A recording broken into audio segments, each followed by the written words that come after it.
नमस्कार,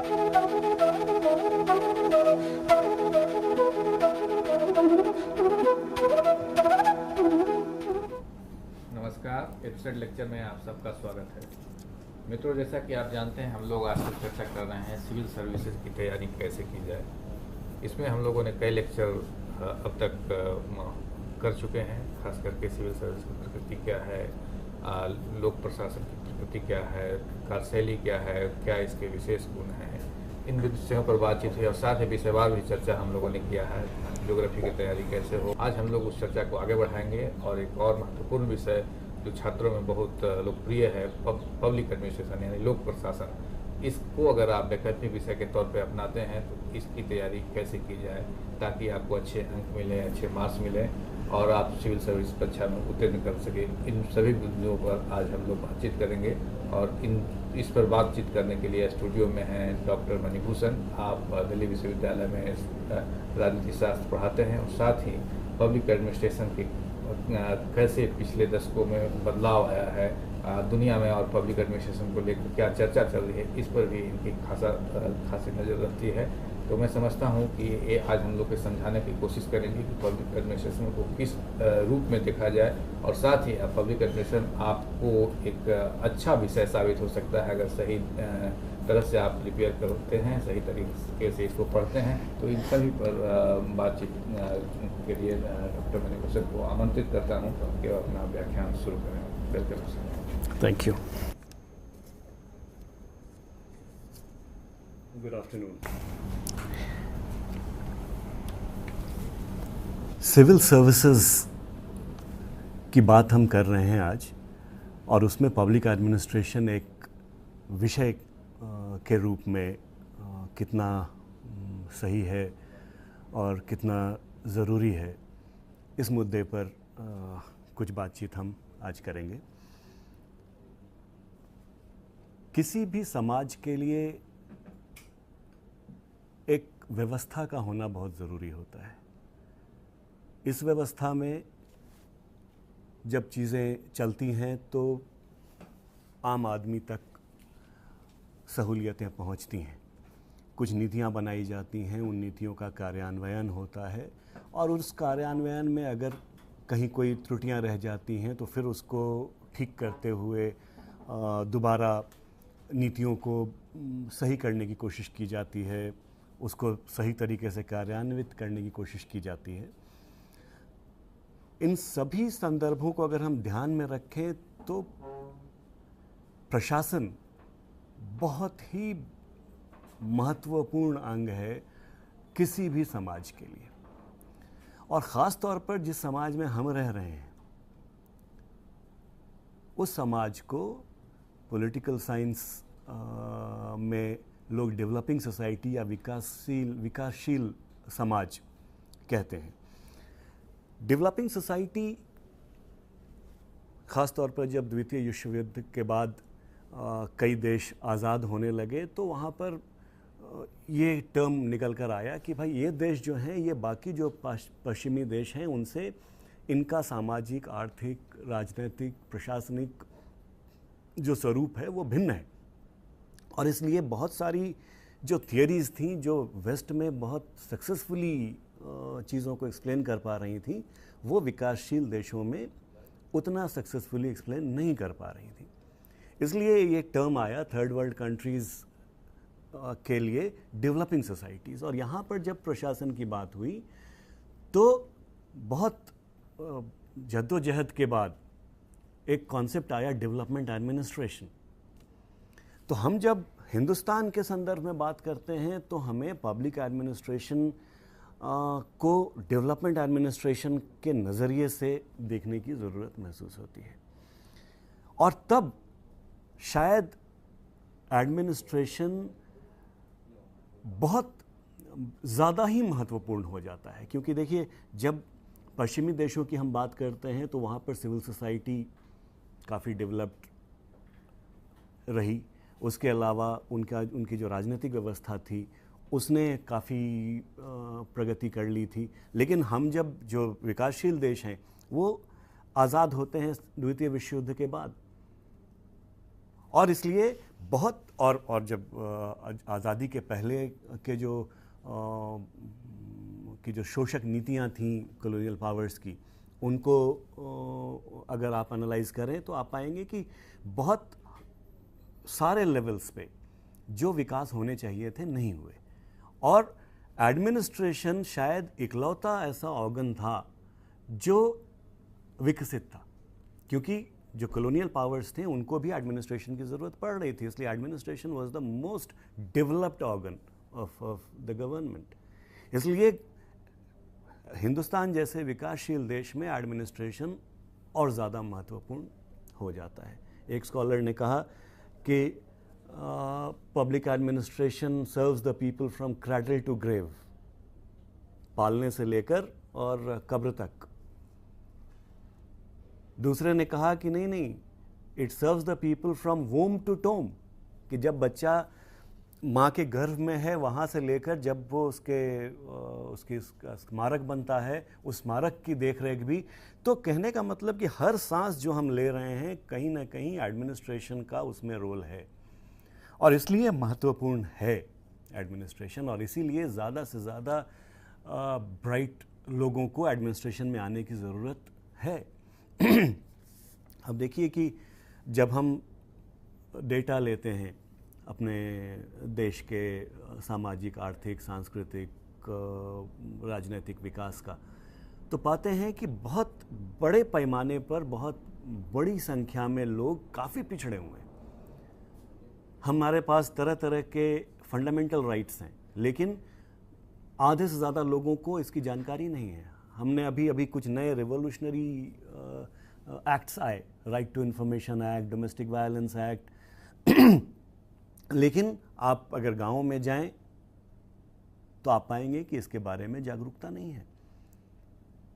civil society की बातें, अभी अन्ना हज़ारे साहब का आंदोलन होता है, तब लोगों को सिविल सोसाइटी शब्द अचानक पॉपुलर हो गया, लेकिन आज भी जागरूक समाज क्या है, कैसे हर व्यक्ति एक प्रजातंत्र में इम्पॉर्टेंट है और उसका क्या रोल है, आम आदमी इसके बारे में जानकारी नहीं रखता है और शायद चिंतित भी नहीं है। ये बहुत बड़ी विडंबना है किसी प्रजातंत्र के लिए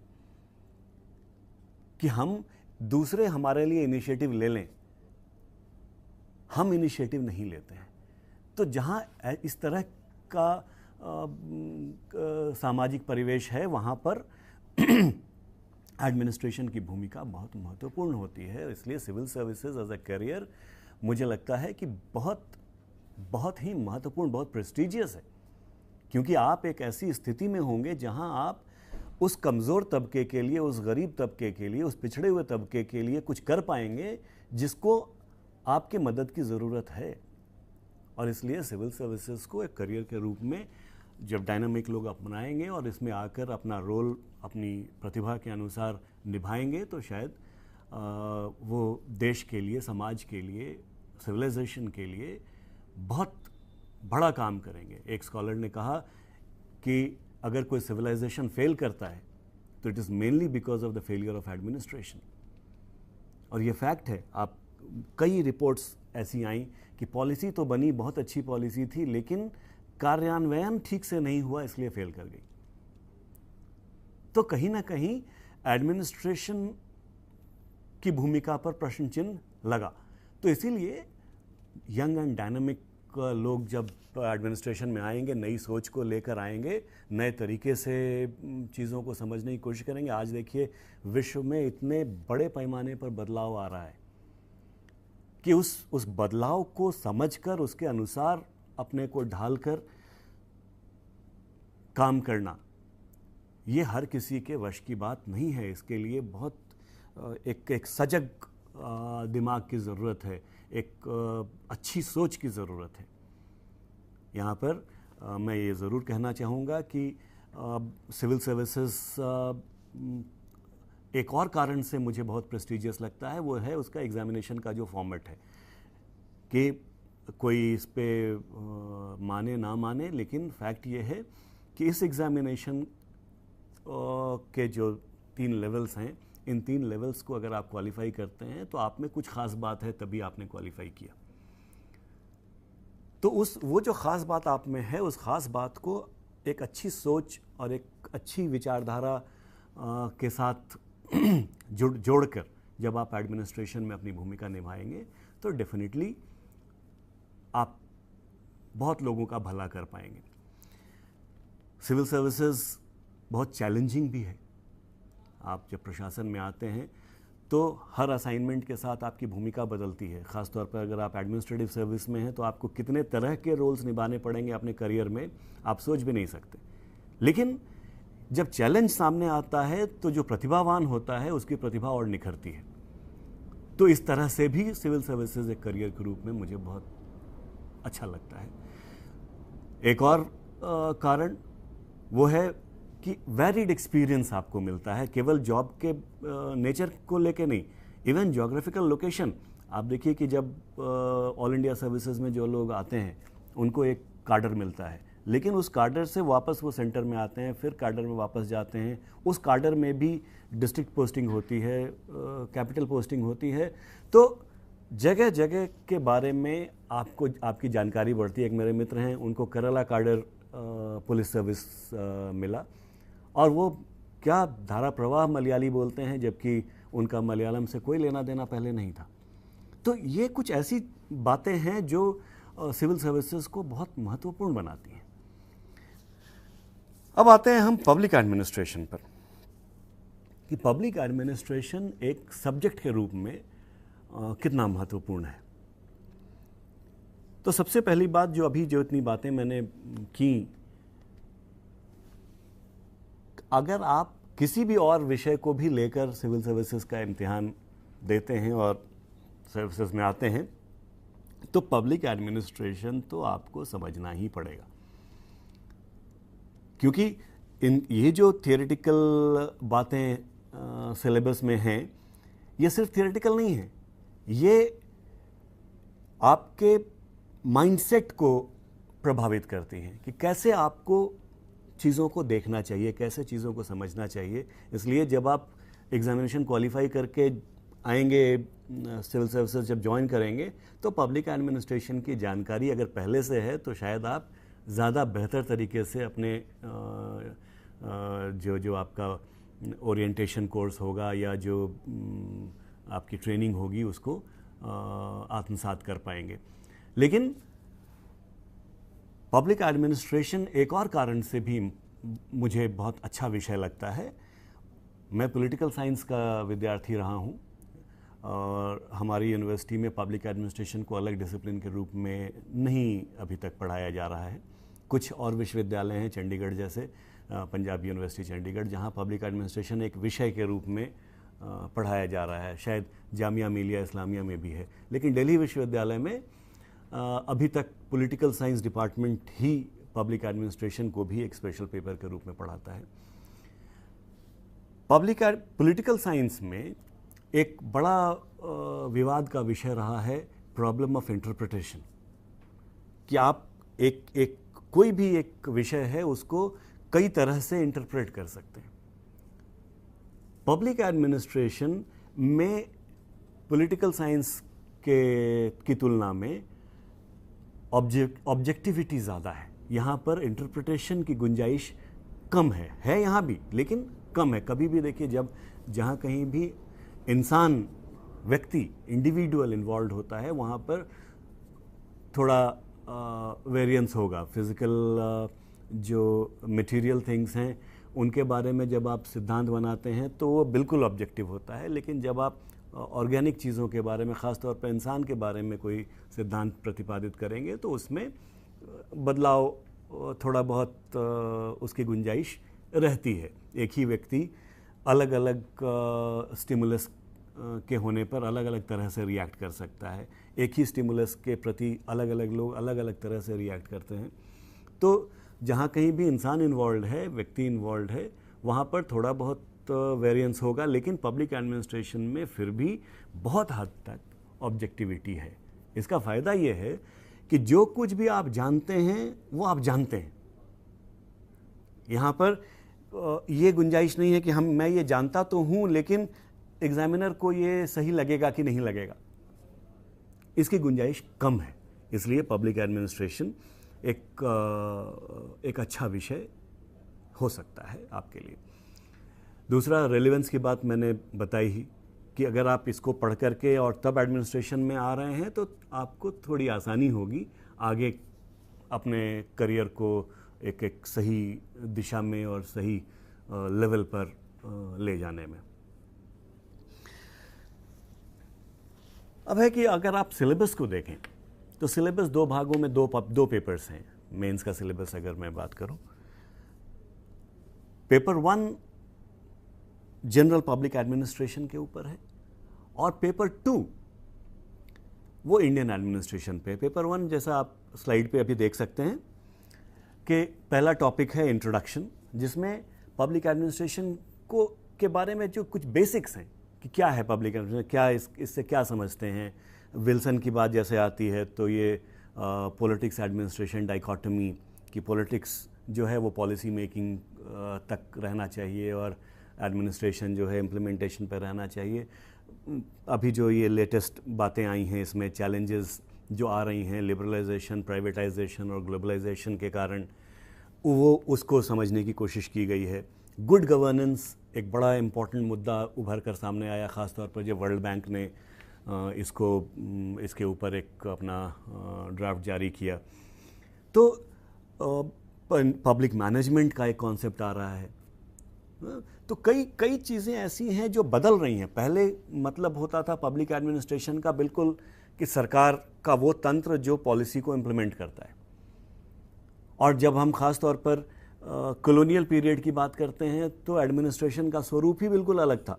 एडमिनिस्ट्रेशन का काम था लॉ एंड ऑर्डर को मेंटेन करना, जो सरकार जो भी गलत सही नीति बना रही है उसको एकदम लागू कर देना, और अगर जनता कहीं पर उसके खिलाफ कोई आवाज़ उठाई उसको दबा देना। तो ये नेचर था। उसके बाद बदलता है कि नहीं भाई ये नहीं चलेगा, आपको डेमोक्रेटिक सेटअप में पब्लिक मास्टर नहीं पब्लिक सर्वेंट होना होगा। अब वहाँ से बहुत चीज़ें आगे बढ़ गई हैं। ये 90s के बाद जो डेवलपमेंट्स हुए हैं हिंदुस्तान में भी और वर्ल्ड में तो बहुत पहले से हो रहे थे, मिड 70s से। वहाँ के बाद से जो ये डेवलपमेंट्स हुए हैं इनको ध्यान में, बहुत इंटरेस्टिंग ये डिस्कोर्स होगा जब आप पढ़ेंगे इसको, तो बहुत मज़ा आएगा पढ़ने में भी और चीज़ों को समझने में भी कि कैसे एक जो आम आदमी है वो एडमिनिस्ट्रेशन के ऊपर आश्रित रहता था पहले कि भाई अच्छा पानी आएगा तो हम भर लेंगे, बिजली आएगी तो हम पंखा चला लेंगे, इस तरह से जो डिलीवरी होगी उसके ऊपर हम आश्रित थे। लेकिन अभी एक नया कॉन्सेप्ट आ रहा है कि जो सिटीज़न है वो कंज्यूमर है और आप एडमिनिस्ट्रेटर जो हैं यू आर लाइक आपको मैनेज करना है चीज़ों को इस तरह से कि कंज्यूमर सेटिस्फैक्शन आप इंश्योर करिए। तो इस तरह की बातें जब आती हैं तो इसको नए सिरे से समझने की कोशिश हो रही है और बहुत अच्छी राइटिंग्स इस पर आ रही हैं। और इसमें चीज़ों को आप एक सही पर्सपेक्टिव में अगर देखें तो समाज के लिए भी ये बहुत महत्वपूर्ण होगा। आप सिविल सर्विसेज में क्वालिफाई करें या ना करें, लेकिन ये समझदारी अपने आप में देश के लिए, समाज के लिए बहुत फ़ायदेमंद होगी। सेकंड टॉपिक जो है आपका एडमिनिस्ट्रेटिव थॉट। अब ये देखिए, कोई भी जब बड़ा स्कॉलर होता है वो कुछ मॉडल डेवलप करने की कोशिश करता है, तो उसके पीछे जो फिलॉसफी है वो आगे आने वाले जनरेशन्स को गाइड करती है। ऐसा नहीं कि बिल्कुल कंट्रोल कर दे, लेकिन गाइड करने के लिए अगर आपके पास फ्रेमवर्क है तो उस फ्रेमवर्क को ध्यान में रख करके आप चीज़ों को समझ सकते हैं। अब यहाँ पर साइंटिफिक मैनेजमेंट, क्लासिकल थियोरी, अब ये सब बहुत पुरानी बातें हो गई। जब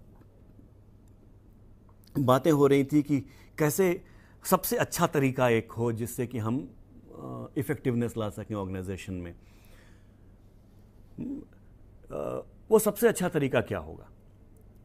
कई तरह के विचार आए कि भाई काम करने का तरीका जो जैसे the best way of doing things. इसके बाद आया कि नहीं भाई ह्यूमन रिलेशंस बहुत इम्पॉर्टेंट है, जो काम करने वाला है उसको एक सेटिस्फैक्शन का भाव होना चाहिए, तब वो बेहतर परफॉर्म करेगा और तब ऑर्गेनाइजेशन ज़्यादा इफ़ेक्टिव होगा। इसी तरह से आपका बिहेवियरल स्कूल आता है, और अब उसके आगे बढ़ कर के जब आते हैं तो पार्टिसिपेटिव मैनेजमेंट, आगे चल कर के आप जब ऑर्गेनाइजेशनल बिहेवियर का टॉपिक आएगा तो वहाँ पर आप मोटिवेशन, जॉब सेटिस्फैक्शन, इन सब की थियरीज़ हैं। तो ये सब ऐसी ये जो थियरीज़ हैं, थॉट्स हैं, ये एडमिनिस्ट्रेशन को समझने के लिए बैकग्राउंड जैसे कैनवास होता है, उस कैनवास पे आप चीज़ों को स्पॉट करेंगे तो ज़्यादा जो बैकग्राउंड है उस बैकग्राउंड में चीज़ों को स्पॉट करना ज़्यादा अच्छा होता है, और तब आप चीज़ों को समझ सकते हैं। सिस्टम्स थियरी अगर आप लोगों ने पढ़ी हो कि कोई भी सिस्टम होता है उसमें सब सिस्टम्स होते हैं, सब सिस्टम के साथ इंटरैक्ट करता है और सिस्टम एनवायरनमेंट के साथ उससे प्रभावित होता है, उसको प्रभावित करता है, सब सिस्टम्स आपस में एक दूसरे को प्रभावित करते हैं।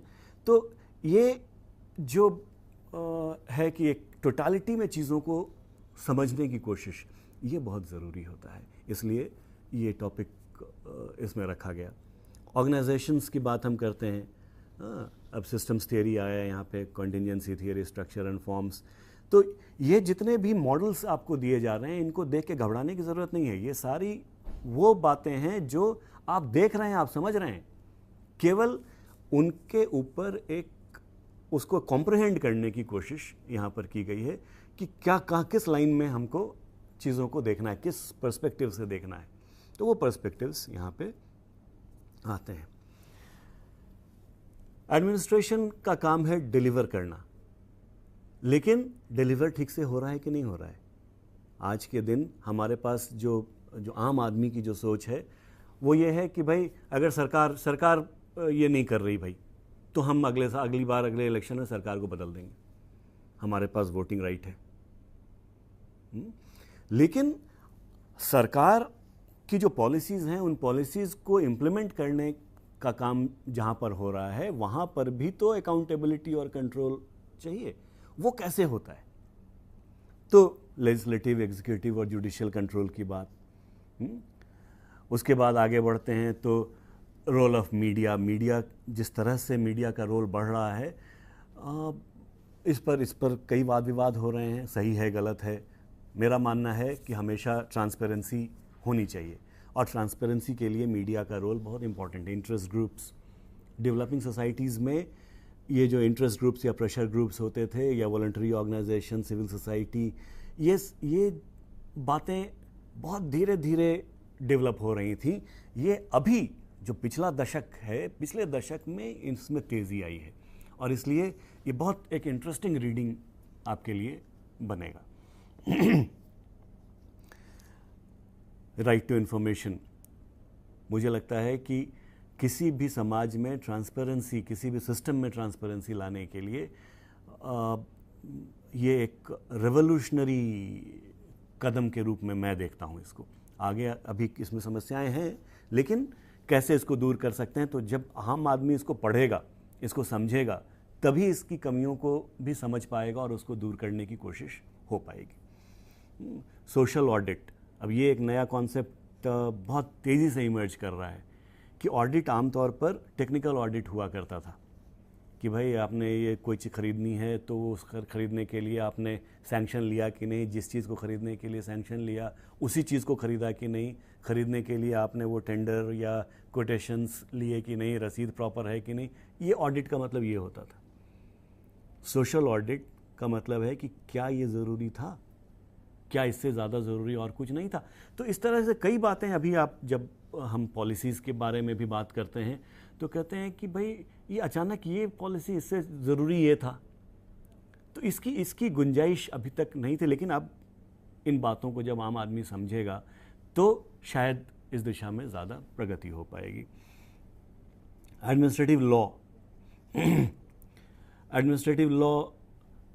लॉ के कई बहुत बड़ा क्षेत्र है कानून का, लेकिन एडमिनिस्ट्रेशन से जुड़े हुए कुछ मुद्दे होते हैं जिनको एडमिनिस्ट्रेशन के लोग ज़्यादा बेहतर समझ पाते हैं और ज़्यादा जल्दी से उसमें निर्णय हो पाता है। इसलिए उसके लिए क्या क्या उपाय किए गए हैं एडमिनिस्ट्रेटिव ट्रिब्यूनल्स, डेलीगेटेड लेजिस्लेशन वगैरह वगैरह। तो इसको भी समझेंगे आप, तो आगे जब आप एडमिनिस्ट्रेटर बनेंगे तो शायद ये आपको बहुत मदद करने वाला है। कंपैरेटिव पब्लिक एडमिनिस्ट्रेशन,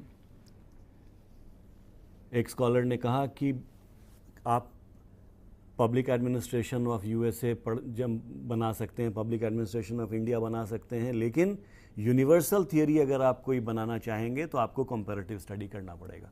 क्योंकि जब आप अलग अलग socio cultural, political, administrative milieu को समझेंगे और उसको समझ करके और तब एक थियरी डेवलप करेंगे, तो यूनिवर्सल एप्लीकेशन वाला जो पॉइंट है वो आप ला पाएंगे।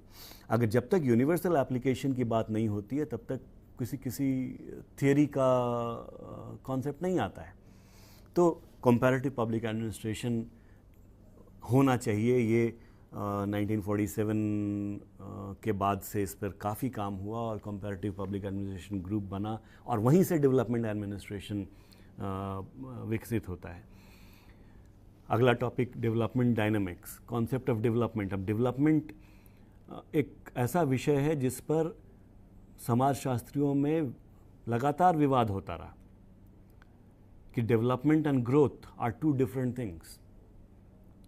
कई लोगों ने लिखा है और उन्होंने बहुत हाईलाइट करके लिखा है कि इंडिया बहुत गरीब देश था जब आज़ाद हुए थे हम, लेकिन today India is a rich country of poor people.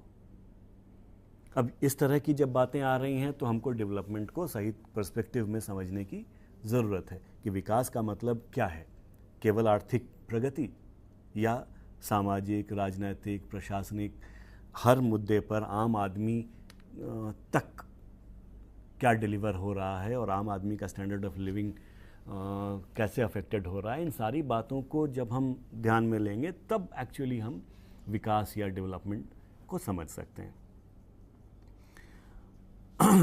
अब इसी में डेवलपमेंट एडमिनिस्ट्रेशन की बात आती है, anti development thesis, bureaucracy, strong state versus market debate. अब ये एक बहुत बड़ा मुद्दा आ रहा है कि मार्केट फोर्सेस डिटरमाइन कर रही हैं कि क्या नीतियाँ बननी चाहिए, क्या नहीं बननी चाहिए। पहले होता था कि नहीं, स्टेट विल डिसाइड। एक ज़माना था कि आप कोई चीज़ विदेश से लाते थे तो उसके ऊपर कम से कम जो कस्टम्स ड्यूटी लगती थी वो 100% लगती थी, कम से कम। वो 200%, 250% भी लगता होगा किसी पे।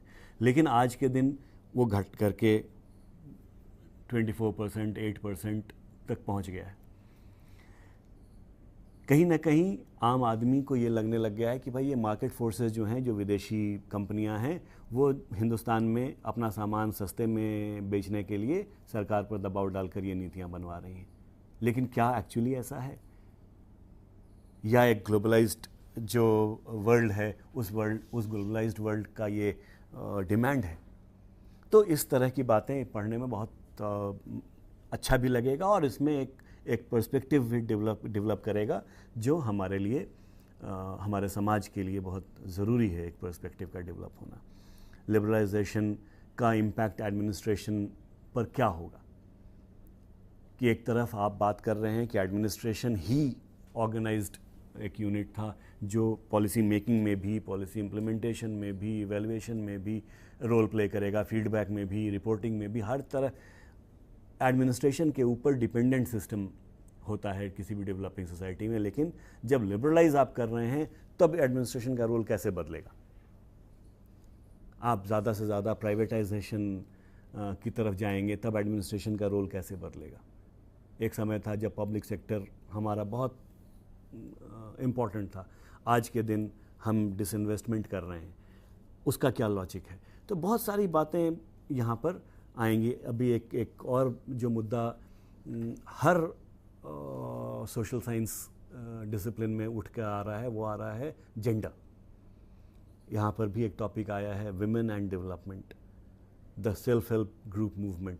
अब ये बहुत मज़ा आएगा पढ़ने में, इसमें इतने अच्छे अच्छे एग्जाम्पल्स आपके सामने आएंगे कैसे महिलाओं ने अपने पैरों पर खड़े होकर अपने इनिशिएटिव पर अपने अपने जीवन स्तर को सुधारा है, केवल अपने ही नहीं, अपने परिवारों के भी।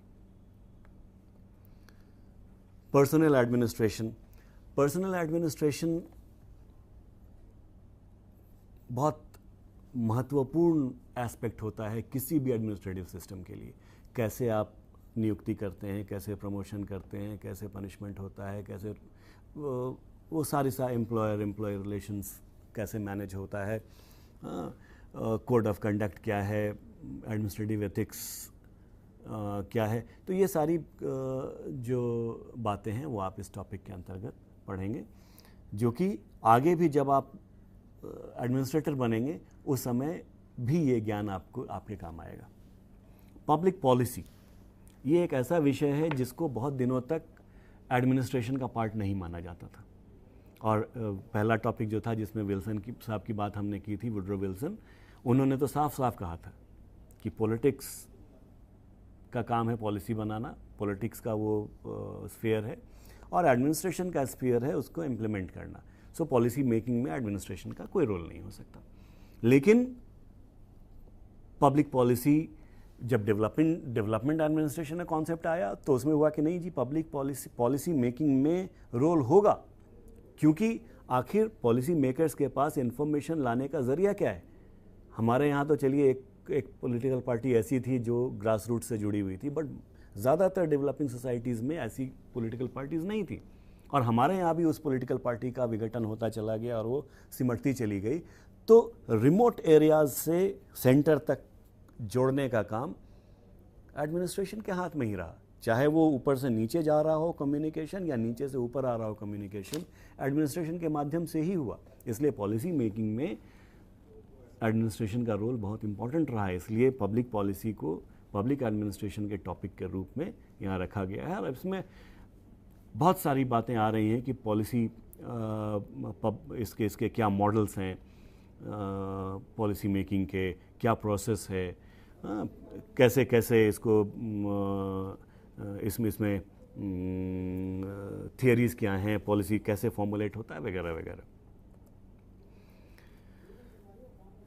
इसके बाद हम आते हैं पेपर 2 पे, इंडियन एडमिनिस्ट्रेशन।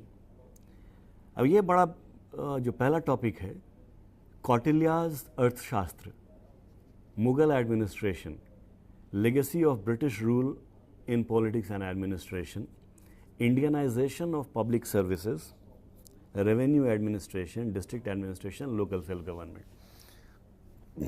ये जो पोर्शन है ये मुझे बहुत अच्छा लगता है।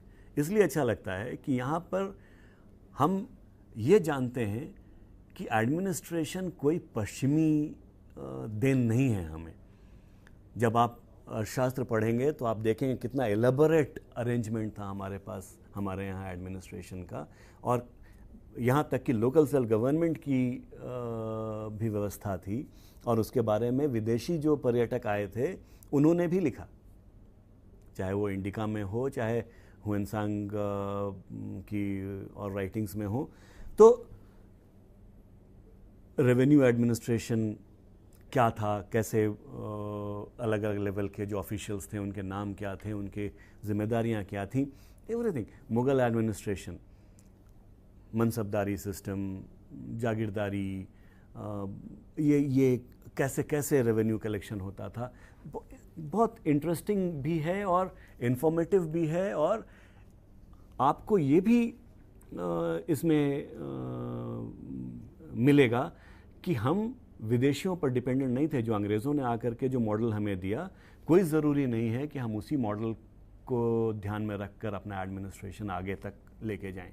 हमारे जो पिछले पीरियड के एडमिनिस्ट्रेशन थे उनसे भी हम चीज़ों को ले सकते हैं।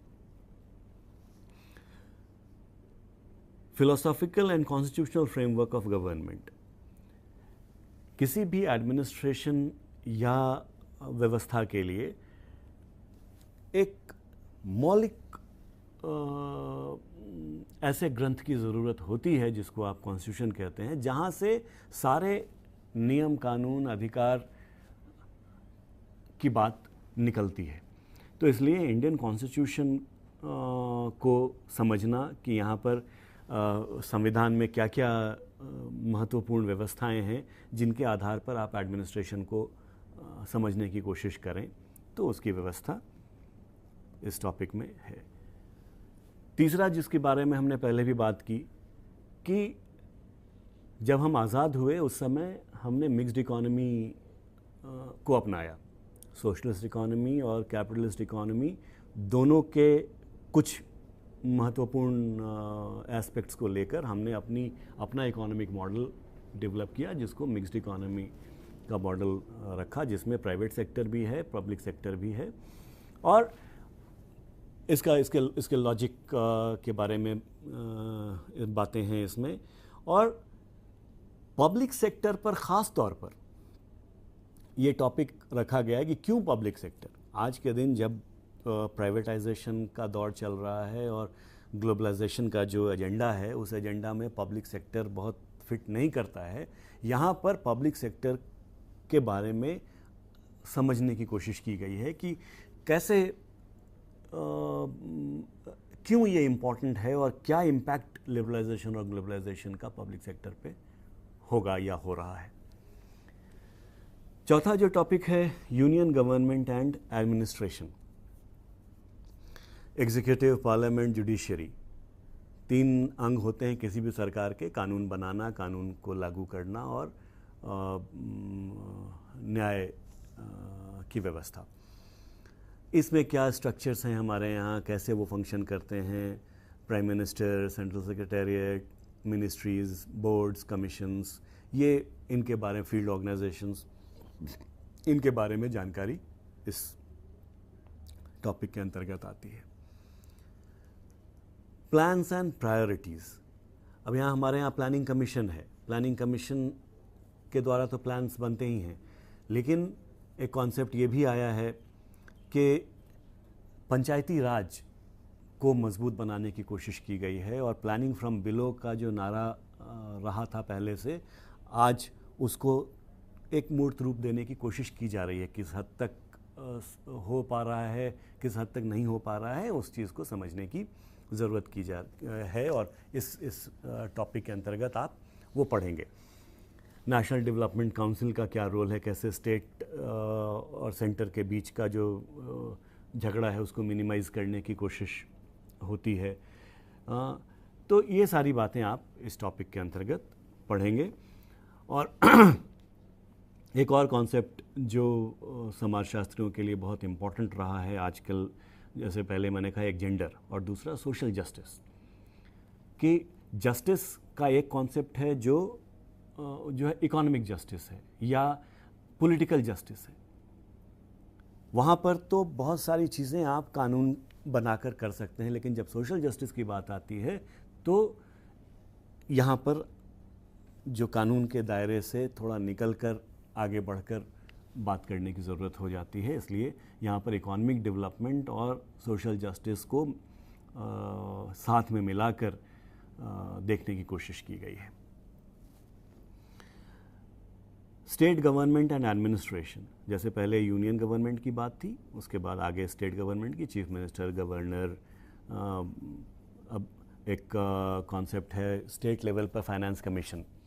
जब पंचायती राज व्यवस्था को सुदृढ़ करने के लिए 73rd अमेंडमेंट आया तो उसमें एक सिफारिश थी कि स्टेट लेवल पर फाइनेंस कमीशन बनाया जाए जो पंचायतों के बीच रेवेन्यू का बंटवारा करने के सिद्धांत प्रतिपादित करे। Chief secretary, state secretariat, directorates. अब ये बहुत आम आदमी को हमेशा ये कन्फ्यूजन रहता है कि सेक्रेटेरिएट और डायरेक्टरेट का क्या अंतर है।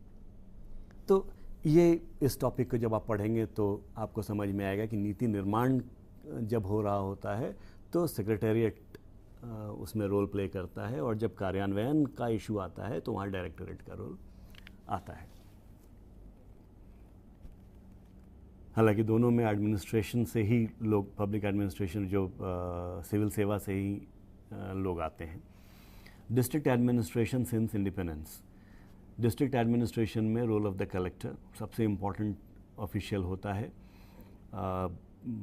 समझिए कि अंग्रेज़ों के ज़माने में इस ऑफिस को कहा जाता था eyes, years and hands of the government.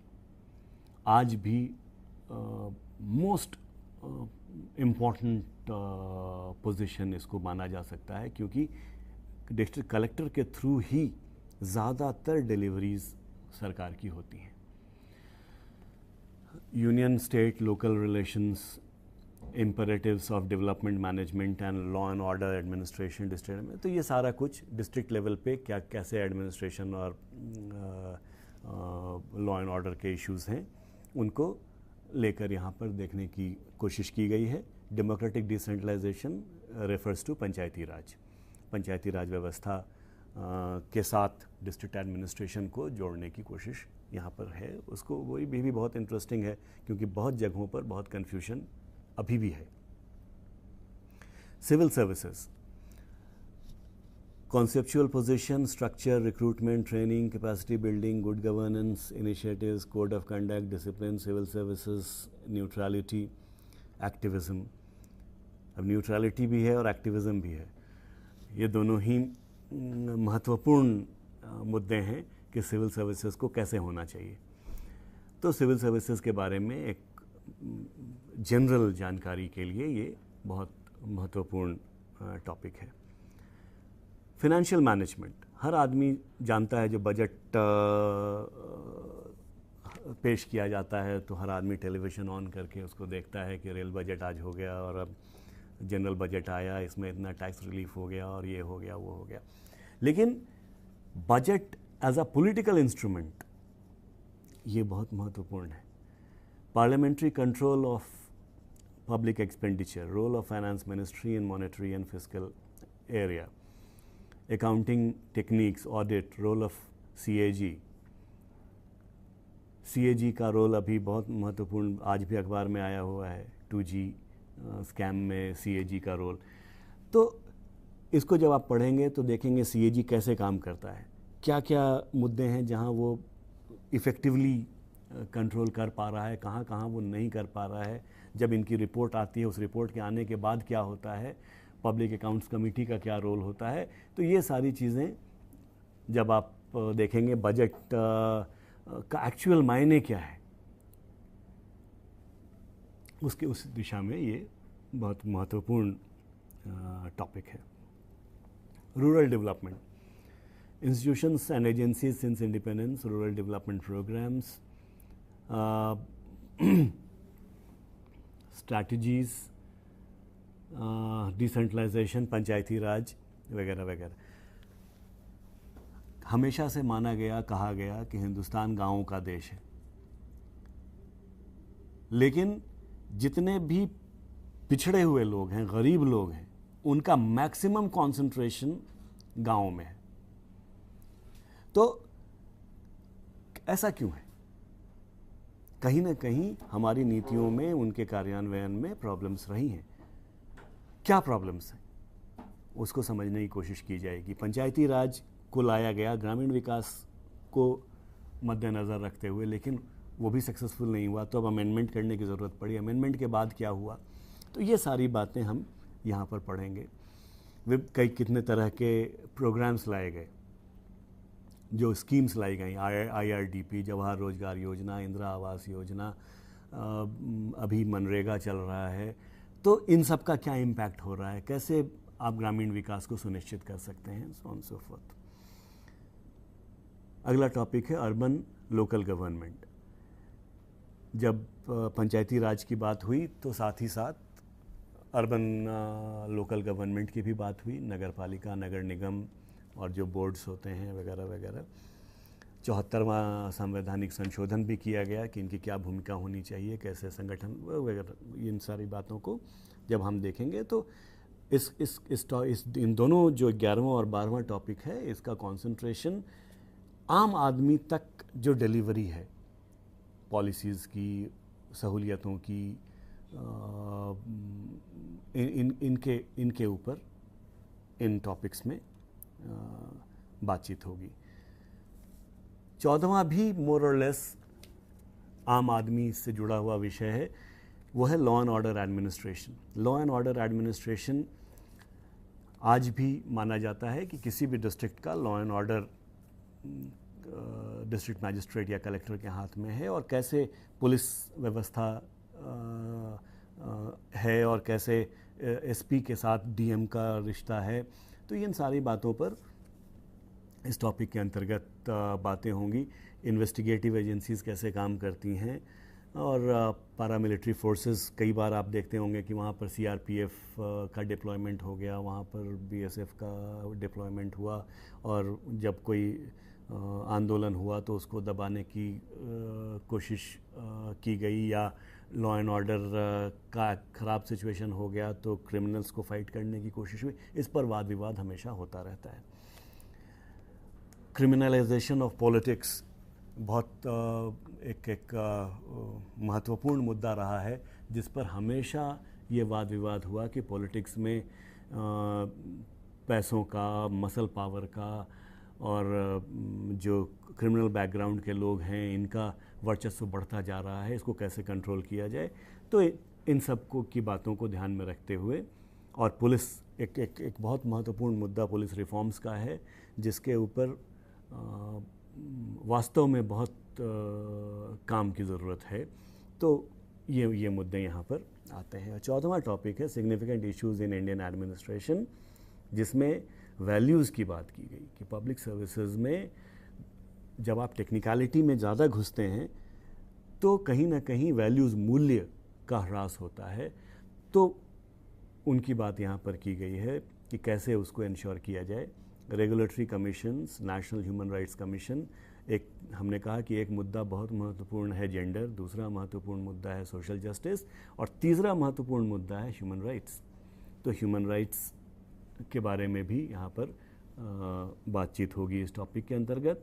Human rights commission क्या है, क्यों इसका एस्टेब्लिशमेंट हुआ, कैसे काम करता है, क्या काम करता है वगैरह। Problems of administration in कोalition regimes, अब ये थोड़ा सा एक आपको जो मैंने पहले कहा था कि एक टोटालिटी के अंतर्गत चीज़ों को देखना ज़रूरी होता है, तभी उसकी सही समझ बनती है। और इसीलिए यहाँ पर जो रजीम पहले होता था, एक पार्टी, एक दलीय सरकार होती थी, अब बहुदलीय सरकारें बन रही हैं।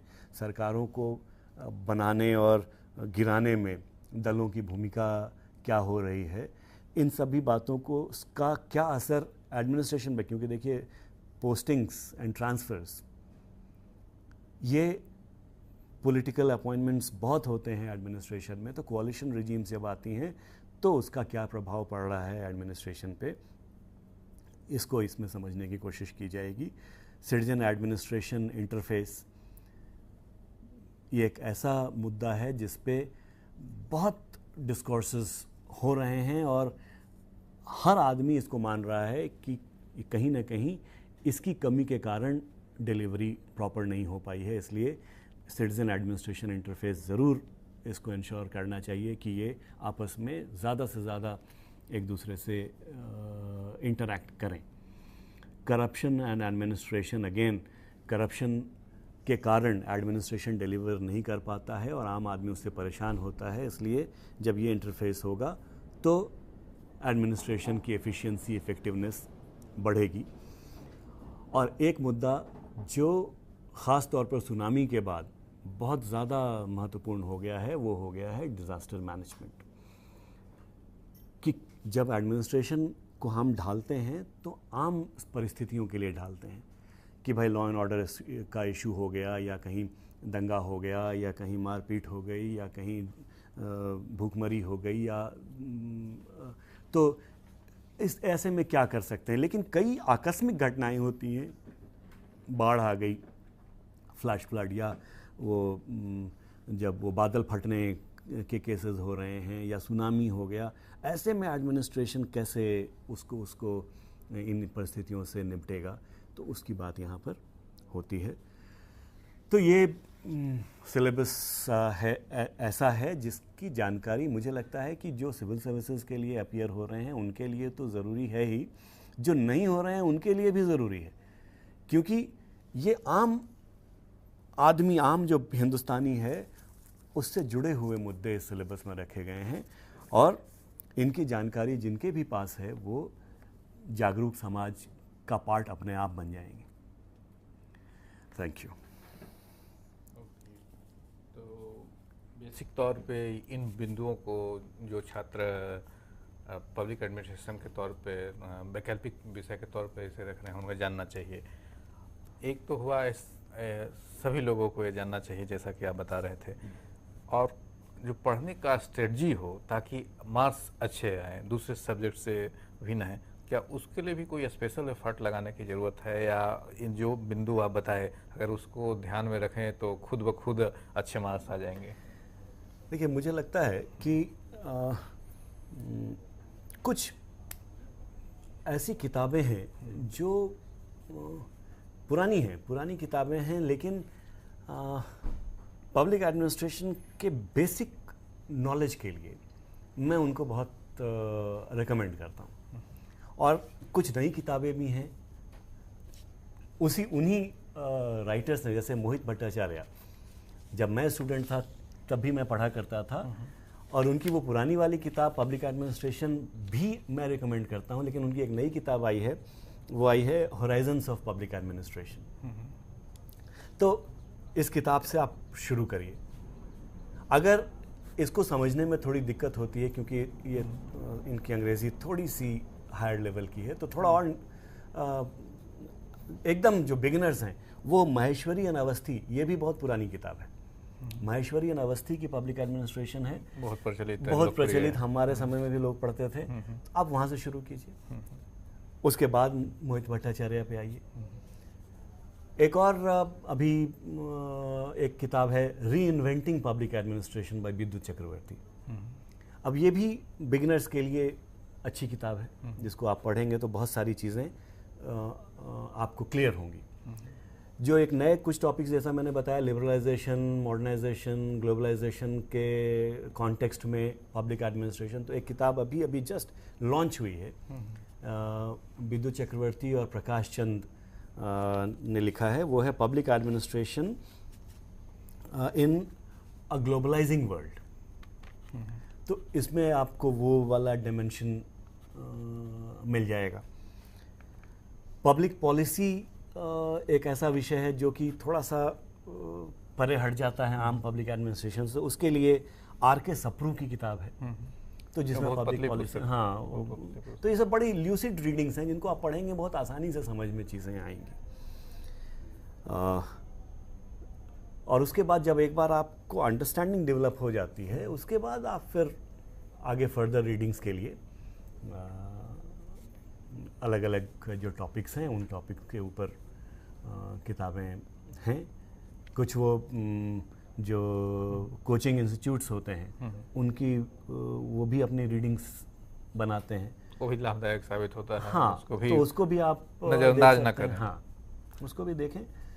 तो लेकिन ये है कि अपनी समझदारी डेवलप करने की कोशिश कीजिए। कभी भी किसी दूसरे के नोट्स या किसी किताब की भाषा पर अगर आप कंसंट्रेट कर जाएंगे, केवल उसी पर बैंक करेंगे, तो ये आपके लिए बहुत अच्छा नहीं होगा। कुछ भी पढ़िए, उसको पढ़ करके सोचिए।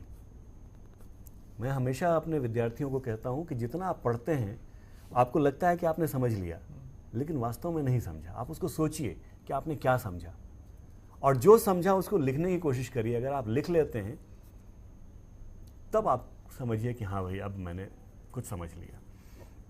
तो जो भी पढ़िए, पढ़ करके उसके ऊपर उससे ज़्यादा सोचिए, और जितना सोचिए उतना लिख लीजिए। इस तरीके से आप टॉपिक बाय टॉपिक मूव करिए, तो वो आपके लिए हेल्पफुल होगा।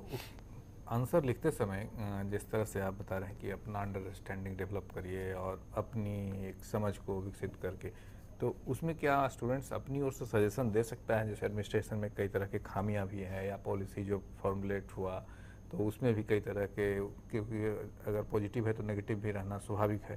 तो एक सिविल सर्विस एस्पिरेंट्स के लिए उसमें की खामियां को लिखना उचित होगा, या अपने विचार, क्योंकि अपने विचार जो यंग एज में माना जाता है कि कुछ आदर्शवादी सोच होंगे या प्रैक्टिकल से, प्रैग्मेटिज्म से हटकर होगा, तो उन बिंदुओं को आंसर में समाहित करना उचित होगा या नहीं होगा? इसमें जो सेफ तरीका है वो तरीका है कि किसी भी विषय पर अगर आपको लगता है कि आपके पास कुछ ऐसी बात है जो क्रिटिकल है, तो आप शुरू करें कि इस मुद्दे पर विद्वानों में मतभेद है। कुछ विद्वान ये कहते हैं, लेकिन कुछ विद्वान ये भी कहते हैं। तो आपने अपनी बात दूसरे विद्वानों के माध्यम से रख दी, तो जो एग्जामिनर है उसको ये पता लग गया कि आप जानते हैं दोनों पक्षों को, क्या पोजीशन आप लेंगे वो आपकी राइटिंग से एग्जामिनर को अंदाज़ा लग जाएगा, लेकिन आपने अपनी तरफ से कि मैं ये सोचता हूँ, तो उसमें थोड़ा दम्भ नजर आएगा कि भाई इस उम्र में आप अपनी विचार।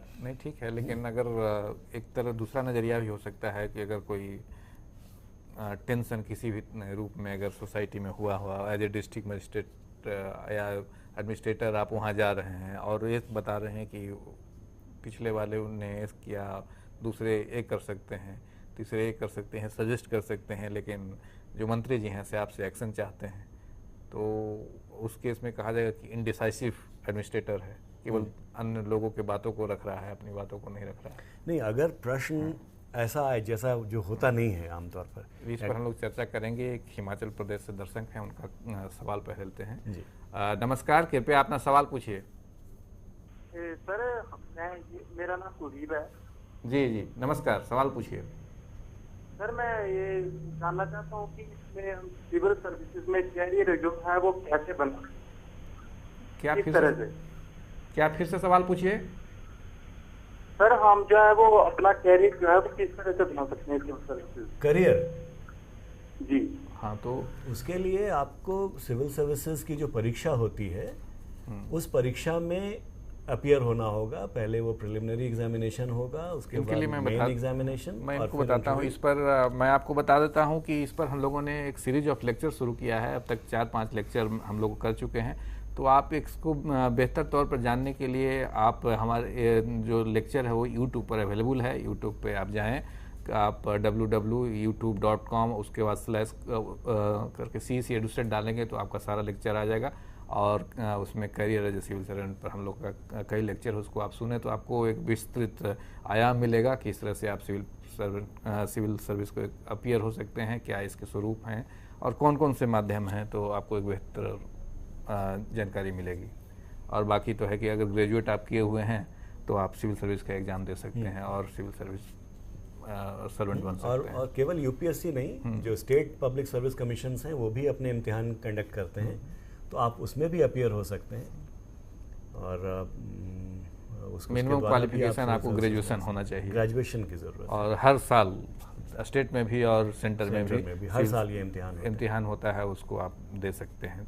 न्यूज़पेपर में भी आता है, आजकल वेबसाइट्स पे और मैगजीन्स में, खास करके रोजगार समाचार में भी इसको एम्प्लॉयमेंट न्यूज़ ज़रूर ध्यान में रखिए, उसमें आता है।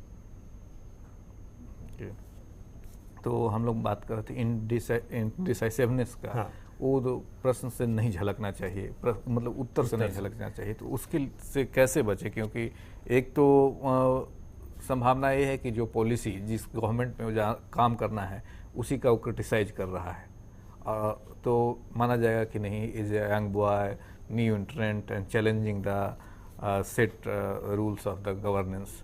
तो एक वो संभावना है। दूसरा संभावना है कि अगर अपनी बातों को रखें तो अच्छा भी हो सकता है, उससे एक्सेप्ट किया जा सकता है। प्रश्न जिस तरह से पूछा जाता है उस पर डिपेंड करता है कि आपका आंसर कैसे फॉर्मुलेट होगा। आमतौर पर प्रश्न में ये नहीं पूछा जाता आपकी राय क्या है, लेकिन अगर पूछा जाए तब अपनी राय देने में कोई हर्ज नहीं है।